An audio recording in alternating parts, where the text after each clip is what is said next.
we've got some favorite picks from days 1 and 2 of the NFL draft.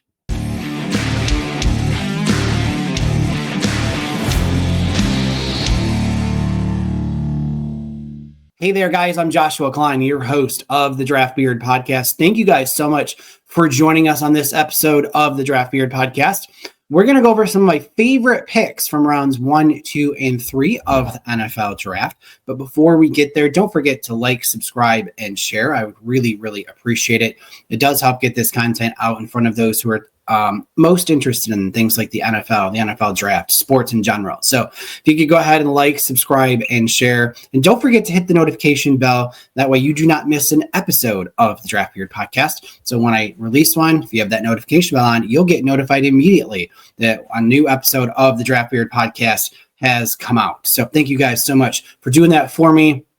So tonight we're going to go over some of my favorite picks of the 2025 NFL draft in the first 3 rounds. There are quite a few picks this year that I really, really liked. I think that just goes to show you how condensed a lot of the grades were in this year's draft. I think a lot of teams did some really smart things that fit what they needed instead of taking maybe the more splashier pick and not a lot of reaches. Again, I think that comes down more to so many players being graded very similar, with the bulk of this draft being like late first round grade to third round graded players, but not a lot of difference. Like if you took a player at pick 15, but you also don't see a lot of difference to those players in terms of grade that you took at pick 30 or pick 40. So I think that does kind of help skew a lot of picks to liking where they landed. It's really about player fits. And so we'll get started with some of my favorite picks of the first round. And the first pick I really liked in the first round was Armand Membu to the New York Jets. There was a lot of talk about the Jets going with a Tyler Warren. That was the big thing. I think flipping that over and going with Armand Membu, it's a much bigger need and builds from the trenches. I think putting Aaron Glenn, putting a stamp on the New York Jets, build from the trenches, solve the problem on the tackle problem that they have. I really like Armand Membu. He was my highest graded tackle. He is athletic. He's got really good ball control, really quick, plays with an edge. So I think he's going to fit very well there. I think that's a much better use of resources, getting a really good, possibly elite offensive tackle down the road than risking going for a Tyler Warren, especially when you don't have your answer long-term at quarterback either, right? Build that offensive line, protect the team, build the team around so then you're ready to pounce on that quarterback, whether it's next year's draft or down the road even farther. Like, you've built that foundation. And I think that is a much better way to go than going with a Tyler Warren. Not that I didn't like Tyler Warren. It's the fit with Membu and the Jets, what it signals of Aaron Glenn putting his stamp on that team. Really liked that pick for the New York Jets.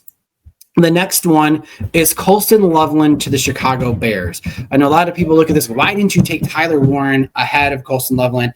For a lot of those people out there, maybe didn't realize the grade between Warren and Loveland was really, really close. In fact, I had Tyler Warren as my 10th overall player and Colston Loveland as my 11th overall player. They're just two different types of tight ends. Warren is more of a player that you're going to move all around and scheme for, which I also could see Ben Johnson utilizing that. But Colston Loveland, I think fits the Chicago Bears and what Ben Johnson wants to do. One of my comps for Colston Loveland was Sam Laporta, who Ben had in Detroit. I think he fits perfectly paired with Cole Kmet, using that 12 personnel. I think it's a great pick. I did kind of figure that the Bears would either try to come up for Genty and try to get him. Obviously, that didn't happen. And if they didn't, then I figured it would be one of the two tight ends. They've done a masterful job around the offensive line and solving a lot of holes in Chicago, and getting Colston Loveland is a phenomenal asset for Ben Johnson to have. Later in the draft, they did end up getting Luther Burden. That's also going to help be a chess piece. But I really did like the Colston Loveland pick. I think that was one of my favorite picks of the first round. Going to be a phenomenal fit. And again, with the advent of the tight end being more and more prevalent in today's NFL, we're going to have another season where we're going to get an impact, maybe a couple impact tight ends in this draft. Loved Colston Loveland to the Chicago Bears. Another guy I really, really liked in his landing spot was Malachi Starks to the Baltimore Ravens. Of course, the Ravens just go Raven and pick an impeccable talent that falls to them in the draft. I absolutely loved Malachi Starks. I know he didn't test that well, but I had him as my 8th overall player in this draft. He's a phenomenal all-around, really good safety. He's going to pair very well with Kyle Hamilton. That is a great fit for Malachi Starks to succeed in the NFL. That is a lot about what you're looking for. What was the best landing spot, scheme-wise, coaching-wise, for players? And a lot of times players fail because that wasn't the right scheme fit, wasn't the right team, and a lot of other reasons that players fail. But the hit rate in the NFL draft is really bad. It's 50%, maybe less than 50% of picks actually make it starters or into their second contract. So I think that was a really phenomenal fit. The Ravens just know how to do it. They just know how to draft. And getting Malachi Starks is a phenomenal pick there as well. And I'll go, another one of my favorite picks of the first round was Donovan Jackson, the guard of the Minnesota Vikings. I was really big on Donovan Jackson. He was my number 1 overall rated guard. Really would have liked him as a target to the Detroit Lions. I mocked him a lot of times as we led up to the NFL draft, going to the Lions or other teams that needed guards. He does offer guard tackle flexibility. For Minnesota not trading out, which was a little surprising that the Vikings didn't trade out to try to accumulate other assets, but now they've really done a good job of solidifying the offensive line. Again, teams that do that, solidify in the trenches, you see a better pattern for long-term success, especially when you're trying to protect those young quarterbacks. I really liked that pick for the Minnesota Vikings. That is a really good job in helping protect J.J. McCarthy. They've done a good job at overhauling the offensive line there in Minnesota. I was surprised, again, that they didn't trade down, and that was a great pick by the Minnesota Vikings. Next up, again, this is another team that just knows how to capitalize on players that fall. And once again, the Philadelphia Eagles do it. We all talked about it going into the draft. Who is the player that was going to fall in this draft that the Eagles were going to pounce on and nab? And there were reports going around after the draft that the Eagles were trying to trade up starting at pick 22. You saw how long the Chargers took to make their pick, and it sounds like that was the Eagles trying to move up to get Jihad Campbell. So they started at pick 22. I heard Brad Holmes, his press conference, say a team was looking to trade up with them. That was kind of enticing, and that they would have still been able to pick in the first round. So few teams behind Detroit, it's pretty obvious that you can speculate from a context there that was also the Eagles trying to trade up. And they did end up trading up with the Chiefs, giving up that 5th round pick to move up one spot. And they nabbed one of my absolute favorite players in this class. And my number 7 overall player falls all the way to 32. And the Philadelphia Eagles can be patient, can make sure his labrum is good. And they have the time and the resources to just let Jihad heal up and develop. And they probably ended up getting a really great player there late in the first round. Once again, the Philadelphia Eagles and Howie Roseman do a masterful job of just letting the draft come to them and to get a great player in Jihad Campbell. Now we'll move into my day 2 picks that were some of my favorite, and a guy I was really high on. He was my number 3 rated wide receiver in the class, and that's Trey Harris out of Ole Miss going to the Chargers. That is a great, phenomenal fit. A guy who could play X, he can play Z, he can maybe stretch the field, really good contested catch guy, another yards after the catch guy. He's going to pair so well with Ladd McConkey. That is a great pick by the Los Angeles Chargers. I think Trey Harris is going to succeed mightily, especially with that landing spot. One of the perfect landing spots you could have asked for a guy like Trey Harris. He's going to be a great asset for Justin Herbert. Great job by the Chargers picking up one of my favorite receivers in the draft. That was one of my favorite picks in the 2025 NFL draft, regardless of round. But Trey Harris going to the Chargers, that Trey Harris I could develop there to a very good above average starter, maybe hit a Pro Bowl or two because of that landing spot. I already liked him to begin with, but That's a phenomenal pairing with Ladd McConkey. Next up is RJ Harvey to the Denver Broncos. RJ was one of my favorite running backs, and we all thought that Denver would take a running back early in this draft. And a lot of us thought that maybe they would do that in the first round. Instead, they went with Jahadae Barron. That was actually a good pick there as well, but not one of my favorite picks. Kind of like some of these others, but not taking the running back and then waiting until later in the draft to do that is phenomenal value. This draft is so deep at running back, and getting a guy like RJ Harvey in the second round, pick 28, phenomenal value. And Sean McVay is going to do well with a guy like RJ Harvey and his skill set. He is just a home run hitter, running back, just waiting to happen. That's going to pair well with the other running backs that have on their roster already. So I thought that they might go with the Travion Henderson, but getting RJ Harvey later and still getting a phenomenal defensive player in the first round, that is a great use of resources and a really good fit for RJ Harvey. If you're a fantasy football player, that's a great spot for RJ Harvey to go, and he's going to be one that you want to look for if you're drafting a rookie in redraft leagues or in Dynasty. I think that I've elevated the value of RJ Harvey just by going to Denver, because you know he's going to get really good usage, really a lot of carries there in Denver.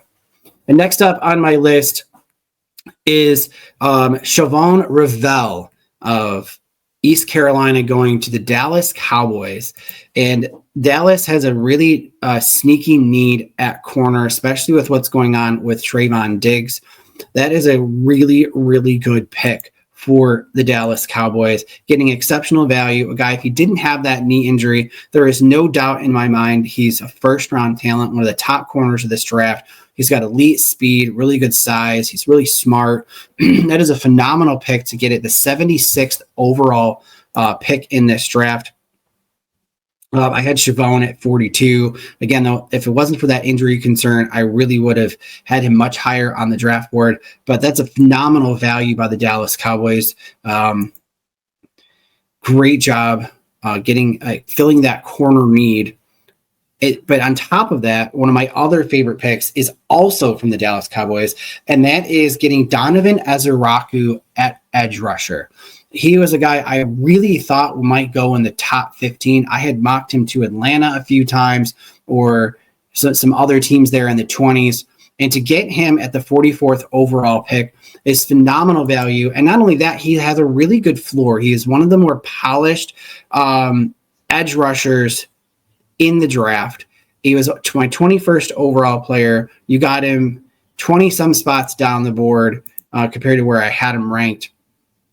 And he's going to come in and be going to wreak havoc on the other side of Micah Parsons. Great value by the Cowboys. That's someone I would have, I honestly probably wouldn't have hit him too hard if they would have drafted him at 12 overall. So the Cowboys kind of pull a little bit of the Detroit Lions thing here. They get first-round talent in rounds 2 and 3. Maybe took a guy that they should have taken maybe in the second or third round in Tyler Booker. If you just swapped the draft order, kind of like what happened a few years ago with the Lions, that draft looks even better. So those two players were some of my favorite picks, both going to the Dallas Cowboys. So loved Revel. What could have easily seen him go early second round. Ezeraku could have easily seen him go in the first round. He's talented enough. He's refined enough. Great job by the Cowboys getting tremendous value with those two picks. The next one on my list is my Detroit Lions. I thought they got phenomenal value in Tate Ratledge, the guard. Again, good teams do this. You've already saw this. The Eagles and the Ravens getting phenomenal value, letting players fall to them. And in this case, the Lions, the same thing happened to them. They had a weakness possibly at guard with Kevin Zeitler leaving, and they fill it with Tate Ratledge. If you looked up in the dictionary, what does a Detroit Lions draft pick possibly look like? It's Tate Ratledge. He is a beast. He's super athletic. And so the Lions keep their strength of their team going with their offensive line. In getting Tate Ratledge, they picked up Christian Mahogany last year, who looked really good at the end of the season. So they they filled a need. They did it with taking the best player available. I really liked Tate Ratledge a lot. I had him as my third overall rated guard, second round grade. I did have him ahead of a player like Tyler Booker. I think it was closely graded to Ray Zabo, who went in the first round. I did like Donovan Jackson a little bit more than Tate Ratledge with that tackle guard versatility. But Tate going to the Lions is a great pick that solidifies what could have been a weakness in one of the most important positions for that team to succeed, because we all know Jared Goff needs that time to be able to read the defense. He's not going to be a guy who does well when he's rattled. So loved that pick for the Detroit Lions. And then another team here who scored big, right? We had the Cowboys, had two of my favorite picks, and the Houston Texans also had two of my favorite picks in this draft, and that's getting Jaden Higgins in the second round out of the University of Iowa State. Nico Collins was one of my comps for him. Getting another player very similar to that was going to give CJ Stroud, a guy who can be a great X receiver, gives them two X types on their roster. Considering the lack of X receivers in the NFL in today's game, that's phenomenal to have two X receivers on your roster. I really, really liked Jaden Higgins. I had him as my number 4 rated receiver in this class. So I liked Jaden Higgins a lot. That size at 6'4", 1/8 pounds, and he can run. He's 4'4", 740. I think that was a phenomenal pick by Houston, giving CJ Stroud another receiver on a team that really desperately needed receivers after the departure of Diggs and the injury to Tank Dell. And then to come back in the third round and score Jalen Noel, the wide receiver out of Iowa State. That now gives the Houston Texans 3 Iowa State receivers on their roster. They drafted another guy a couple years ago, Xavier Hutchinson, who was one of my guys for like a day 3 pick, and they have him on the roster as well. So they've taken what looked like a weakness on their roster, and now they've got 2 good receivers that they're bringing in to go with Nico Collins and Xavier Hutchinson. And John Mechie as well, he gets forgotten about. So their receiver room now looks much, much better, getting 2 of my absolute favorite guys in this draft, especially Jaden Higgins. I had Jalen Noel in my top 10 of receivers, and they pair well together, right? You got the X receiver, you get a Tank Dell type replacement, a speedy guy who can go in the slot. Those were some great moves by the Houston Texans.